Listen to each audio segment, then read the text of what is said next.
یا رسول اللہ یا حبیب اللہ یا رسول اللہ یا حبیب اللہ، جس نے بھی مدینہ دیکھ لیا اس نے بھی مدینہ دیکھ لیا، سرکار کبھی تو میں بھی کہوں میں نے بھی مدینہ دیکھ لیا۔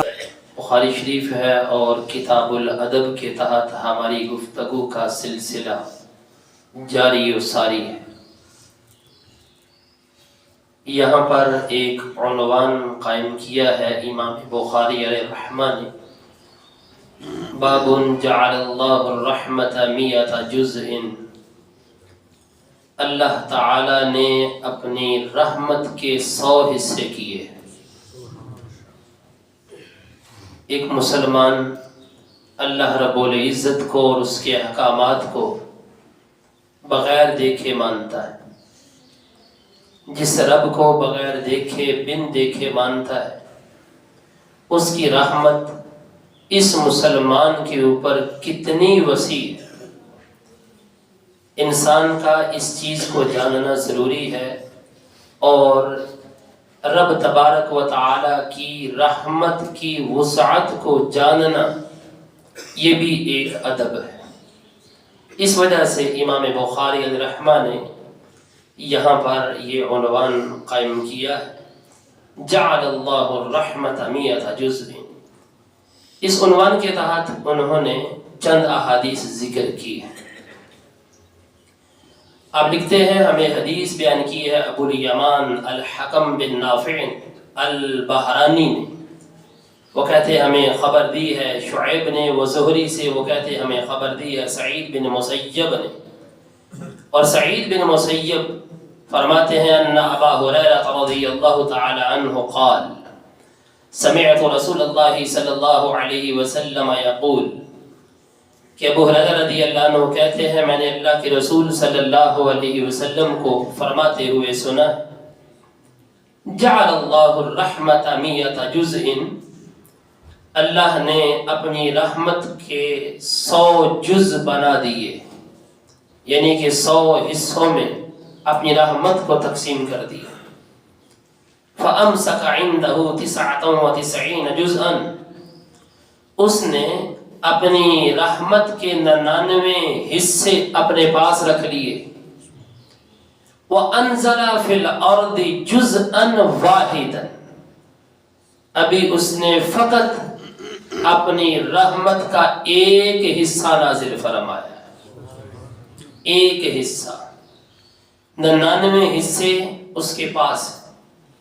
حشر کا روز قائم ہوگا، وہ جو 99 حصے اللہ نے اپنے پاس اس وقت روکے ہوئے ہیں، وہ اللہ تبارک و تعالی ساری رحمت کو بندوں کے اوپر کھول دے گا۔ فرمایا یہ جو ایک رحمت ہے نا، جو ایک حصہ کھلا ہوا ہے، فَمِنْ ذَلِكَ الْجُزْءِ يَتَرَاحَمُ الْخَلْقُ، اسی ایک حصے کی وجہ سے مخلوق ایک دوسرے کے اوپر مہربانی اور شفقت کرتی، ایک حصے کی وجہ سے۔ حتی ترفع الفرس حافرها عن ولدی خشیت ان تصیبہ، حتیٰ کہ گھوڑا اپنے بچے کے اوپر اپنا پاؤں نہیں رکھتا اس وجہ سے کہ اس کے بچے کو کوئی تکلیف نہ پہنچ جائے۔ اندازہ کریں کہ گھوڑے ایک حیوان ہے، گھوڑا جانور ہے، اس کے پاس عقل شعور کچھ نہیں، لیکن اس کے باوجود وہ اپنے بچے کے اوپر شفقت کرتا ہے، مہربانی کرتا ہے۔ یہ کس بنا پر کر رہا ہے؟ یعنی کہ جانور بھی اپنے بچے کے اوپر اگر رحمت اور شفقت کرتا ہے تو اس کی وجہ اللہ تبارک و تعالی کی رحمت ہے۔ انہوں نے دیکھا ہوگا کہ ایک چھوٹا سا پرند وہ باہر سے تھوڑے تھوڑے دانے، چھوٹے چھوٹے دانے اٹھا کے لاتا ہے، اور لا کر کے اپنے اس نوزائیدہ بچے کے منہ کے اندر ڈال دیتا ہے۔ کبھی پانی کے قطرات اٹھا کے لاتا ہے، کبھی دانے لا کے اور اس کے منہ کے اندر ڈالتا ہے۔ یہ اس کے پیچھے سبب کیا ہے؟ یہ اللہ تبارک و تعالی نے ان جانداروں کے دلوں کے اندر اپنے بچوں کی مہربانی ڈال دی، شفقت ڈال دی، یہ اس کی ایک رحمت کا نتیجہ ہے۔ تو اگر اللہ رب العزت اپنی 100 کی 100 رحمتیں ان کے دروازے بندوں کے اوپر کھول دے تو پھر اس کی رحمت کا اندازہ کون کر سکتا؟ اب جو ہے وہ یہاں پر چند ایک باتیں بھی ہیں اسی حدیث کے اوپر کہ اللہ تعالیٰ کی جو رحمت ہے یہ تو غیر متناہی ہے، اس کی حد ہی کوئی نہیں۔ تو پھر 100 حصے اللہ تعالیٰ کے محبوب نے فرمایا کہ 100 حصے اس کی رحمت کے، جب اس کی رحمت کی حد ہی کوئی نہیں، کنارہ ہی کوئی نہیں، غیر متناہی اس کی رحمت ہے، تو پھر 100 حصے کیوں کہا؟ علامہ عینی فرماتے ہیں دراصل بات یہ ہے کہ اللہ تبارک و تعالی یہاں پر حصر نہیں فرما رہا۔ نبی پاک صلی اللہ علیہ وسلم نے اللہ کی رحمت کو حصر کر کے نہیں بیان کیا کہ 100 حصے ہیں، یہ صرف اور صرف محض ایک مثال کے طور پر بیان کیا گیا ہے۔ پھر اس کے اوپر ایک اعتراض ہے، اہل عرب کی عادت ہے کہ جس وقت وہ کثرت اور مبالغہ چاہتے ہیں تو اس وقت وہ 70 کا عدد بولتے ہیں، جس طرح نبی پاک علیہ الصلوۃ والسلام فرماتے ہیں کہ میں دن میں 70 دفعہ استغفار کرتا ہوں۔ کیا مطلب؟ کہ کثرت سے استغفار کرتا، کثرت 70 کے اندر پوشیدہ ہے۔ تو یہاں پر تو 100 کا عدد ہے۔ دراصل بات یہ ہے کہ کبھی تکثیر اور مبالغہ کا معنی عدد 100 سے بھی لیا جاتا ہے، 100 کا عدد بول کر اس سے بھی تکثیر اور مبالغہ مراد لیا جاتا ہے، کیونکہ 100 کے اندر 70 بھی آ جاتا ہے۔ تو اس کا مطلب یہ بنتا ہے کہ اللہ تبارک و تعالی کی رحمت 100 حصوں کے اندر محدود نہیں، یہ محض لوگوں کو سمجھانے کے لیے اور صرف ایک مثال دینے کے لیے، وگرنہ اس کی رحمت کا کوئی کنارہ نظر آتا نہیں۔ پھر اس کے اندر اس حدیث پاک کے اندر آپ نے بھی سنا ہے کہ حتی ترفع الفرس حافرها، گھوڑا اپنا پیر اپنے بچے کے اوپر نہیں رکھتا۔ گھوڑے کا ذکر کیوں؟ اس کی وجہ یہ ہے جو گھوڑا ہوتا ہے نا، یہ انسان کے ساتھ بہت جلدی مانوس ہو جاتا ہے، بہت جلدی۔ اس کا بھی، گھوڑے کا بھی ذکر یہاں صرف تمثیل کے لیے ہے، مثال کے لیے ہے، وگرنہ اس کا یہ مطلب نہیں کہ گھوڑا تو شفقت کرتا، بقیہ دیگر جانور شفقت نہیں کرتے، بقیہ بھی کرتے ہیں، صرف اور صرف تمثیل کے لیے ہے۔ حضرت عطا فرماتے ہیں عمدۃ القاری شرح سے بخاری کے اندر یہ قول ان کا نقل کیا گیا ہے، اس ایک رحمت کے سبب سے لوگ ایک دوسرے کے اوپر رحمت کرتے ہیں، ایک دوسرے کے اوپر شفقت اور مہربانی کرتے ہیں، اور وحشی جانور اور پرندے بھی ایک دوسرے کے اوپر شفقت کرتے ہیں۔ نبی پاک صلی اللہ علیہ وآلہ وسلم کی زندگی کا ایک اور بھی واقعہ ہے، امام بخاری نے یہاں پر لکھا ہے، یہ حضرت عمر بن خطاب رضی اللہ عنہ سے مروی ہے اور دیگر کتب حدیث کے اندر بھی موجود ہے، صحیح مسلم کے اندر بھی ہے، بخاری شریف کے اندر تو ہے ہی ہے۔ قادم علی النبی صلی اللہ علیہ وسلم صبی، چند قیدی حضور کی بارگاہ میں لائے گئے، فإذا امرأة من الصبی قد تحلب صدیها تسقی، مسلم کے اندر جو لفظ ہیں وہاں پر تسعا کے لفظ ہیں۔ ایک قیدیوں کے اندر عورت بھی تھی کہ جو تیز تیز چل پھر رہی تھی، کبھی ادھر کبھی ادھر، اور اس کے پستانوں سے دودھ ٹپک رہا تھا۔ وہ اپنے بچے کو ڈھونڈ رہی تھی کہ مجھے میرا بچہ ملے تو میں اس کو دودھ پلا دوں۔ تو ہوا یہ کہ اذا وجدت صبیا فی الصبی، وہ جو دوڑ رہی تھی، تلاش کر رہی تھی، تو اس کو اپنا بچہ مل ہی گیا، تو اخذتہ، اس نے بچے کو پکڑا، فالصقتہ ببطنہ، اپنے پیٹ کے ساتھ اس کو چمٹا لیا، وارضعتہ، اور اس کو بڑی مہربانی اور شفقت کے ساتھ دودھ پلا دیا۔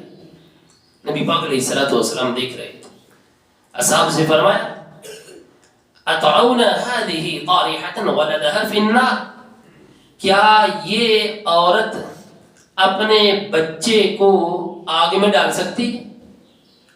صحابہ کہنے لگے کہ لا وہی تقدر علی ان لا تطرحه، سر یہ کیسے ہو سکتا ہے؟ پہلے اپنے پستانوں کو پکڑے پکڑے پھر رہی تھی، بچہ ڈھونڈ رہی تھی، تو یہ کیسے گوارا کر سکتی ہے کہ اپنے بچے کو کسی آگ کے اندر پھینک دے؟ سرکار دو عالم صلی اللہ علیہ وسلم نے فرمایا اللہ ارحم بعبادہ من ہذہ بولدہا، اللہ تعالیٰ اپنے بندوں پر اس سے بھی زیادہ رحمت کرتا ہے جتنا یہ عورت اپنے بچے کے اوپر شفقت اور مہربانی کر رہی ہے۔ تو لہذا اللہ تبارک و تعالی بھی اپنے بندوں کے اوپر رحمت اور شفقت فرماتا ہے۔ یہاں پر ایک بات اسی حدیث کے اوپر کرتے ہیں جو علامہ عینی نے بھی اعتراض اٹھایا کہ دیکھیے کہ اللہ تعالیٰ نے دوزخ بھی بنائی ہوئی ہے، تو دوزخ کے اندر اللہ تعالیٰ نے خود فرمایا ہے کہ اس کا ایندھن انسان بھی ہے، پتھر بھی۔ انسان بھی دوزخ میں جائیں گے، پتھر بھی جائیں گے۔ چلیں یہ جو پتھر ہیں ان کی ایک الگ سے وجہ ہے کہ ان کو دوزخ میں کیوں ڈالا جائے گا، یہ تو کفار کو بتانے کے لیے کہ دیکھیے تم بھی دوزخی ہو اور جن کی تم پوجا پاٹ کیا کرتے تھے وہ بھی دوزخ کے اندر، ان کا مزید حسرت بڑھے گی اور ان کا عذاب مزید بڑھے گا، تکلیف ان کو زیادہ ہوگی۔ اچھا، سوال یہاں پر یہ ہے کہ اگر اللہ تبارک و تعالیٰ جس طرح نبی پاک علیہ الصلوۃ والسلام نے فرمایا ہے کہ وہ عورت اپنے بچے کو آگ میں نہیں ڈال سکتی، تو اللہ تبارک و تعالیٰ تو بعض لوگوں کو دوزخ کے اندر ڈالے گا، دوزخ میں جائیں گے، انسان جائیں گے، تو پھر اللہ تبارک و تعالیٰ اپنے بندوں کے اوپر رحیم و شفیق کیسے، مہربان کیسے، جب اس کے بندوں میں سے کچھ بندے دوزخ میں جا رہے ہوں گے، آگ کے اندر جھلس رہے ہوں گے۔ علامہ عینی نے یہاں پر بڑا پیارا جواب دیا ہے، سننے کے قابل ہے۔ فرماتے ہیں اللہ تعالیٰ اپنے بندوں کو دوزخ میں نہیں ڈالے گا، اپنے بندوں کو، ان کو ڈالے گا جو اپنے آپ کو اللہ کا بندہ نہیں کہتے بلکہ ستاروں کا بندہ کہتے ہیں، سورج کا بندہ کہتے ہیں، چاند کا بندہ کہتے ہیں، آگ کا بندہ کہتے ہیں، یا بتوں کا بندہ کہتے ہیں، یعنی جو اللہ تبارک و تعالی کی عبادت نہیں کرتے، اللہ کے علاوہ کی عبادت کرتے، اللہ تعالیٰ ان کو دوزخ کے اندر ڈالے گا۔ تو جو لوگ اللہ کی عبادت کرتے ہیں، اللہ کو اپنا معبود سمجھتے ہیں اور اللہ کو کہتے ہیں کہ ہم تیرے بندے ہیں، اللہ تعالیٰ اپنے بندوں کو دوزخ میں نہیں ڈالے گا۔ پھر اس کے اوپر ایک اور اعتراض ہے جو علامہ عینی نے اٹھایا ہے، بات بڑی قابل غور ہے۔ بعض تو مومنین بھی دوزخ میں جائیں گے، ایسا ہے کہ نہیں؟ کلمہ پڑھے ہوئے مسلمان دوزخ میں جائیں گے، یغفر لمن یشاء ویعذب من یشاء، جس کو چاہے بخش دے تو جس کو چاہے وہ عذاب دے۔ مومنین بھی جائیں گے دوزخ میں، تو پھر تو یہ مومنین کا دوزخ کے اندر جانا اس کی رحمت کے منافی ہو گئی۔ علامہ عینی نے اس کا بھی بڑا پیارا جواب دیا ہے، کہا جائیں گے بالکل، مومنین بھی جائیں گے دوزخ میں۔ یہ مومن جو جائیں گے نا، یہ اس غرض سے نہیں اللہ تعالیٰ ان کو ڈالے گا کہ یہ مجرم ہوں گے۔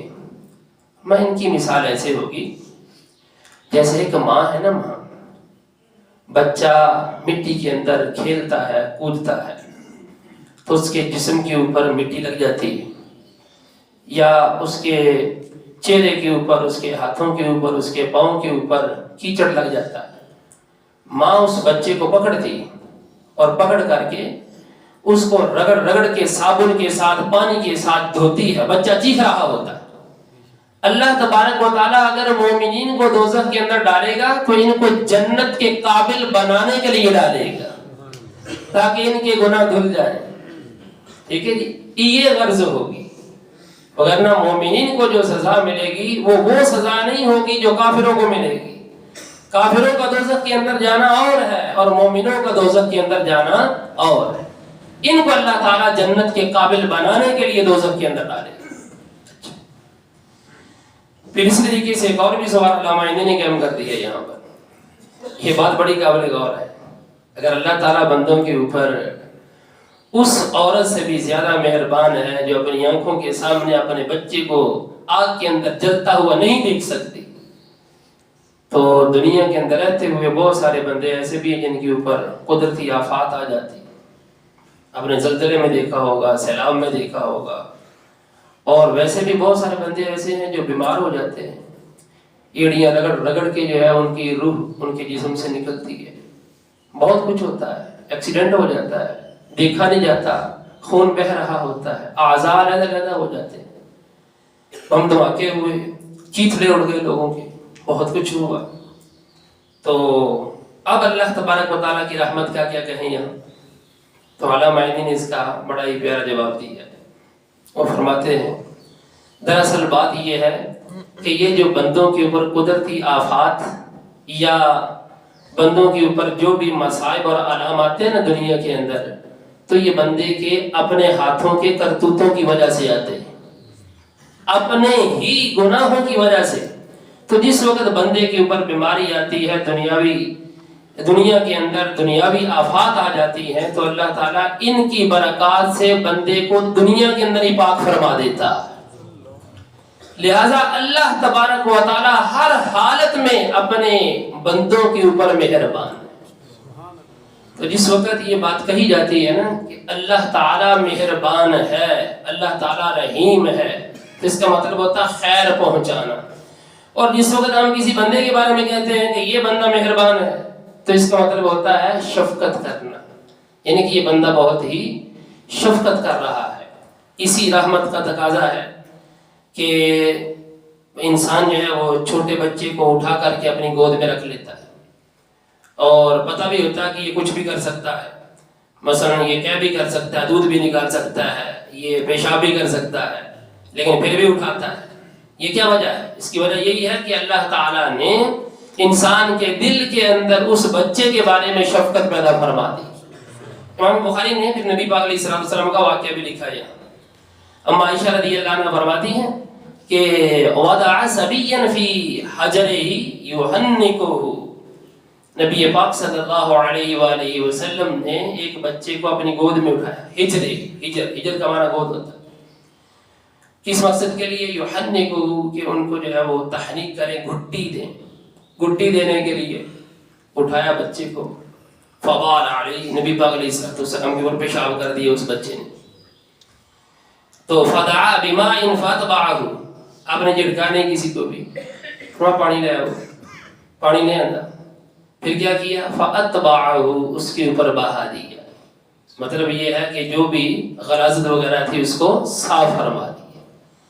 تو بچوں کو اٹھانا، اگر بچے پیشاب کر دیں تو اس سے کپڑے وغیرہ ناپاک ہو جاتے ہیں، چاہے بچہ ہے چاہے بچی ہے، ٹھیک ہے، چاہے ایک دن کا ہی بچہ کیوں نہیں، چاہے ایک گھنٹے کا کیوں نہیں، اگر وہ بھی پیشاب کر دے تو اس کا بھی پیشاب کیا ہوتا ہے؟ ناپاک ہوتا ہے۔ لیکن اس کے باوجود بندوں کے دلوں کے اندر اس بچے کو اٹھانے کی جو شفقت اللہ تعالیٰ نے رکھ دی ہے، یہ صرف اسی وجہ سے ہے کہ اس کی رحمت کا در کھلا ہوا ہے۔ دعا ہے اللہ رب العزت ہم سب کو قرآن و سنت کے فہم کی برکتیں عطا فرمائے۔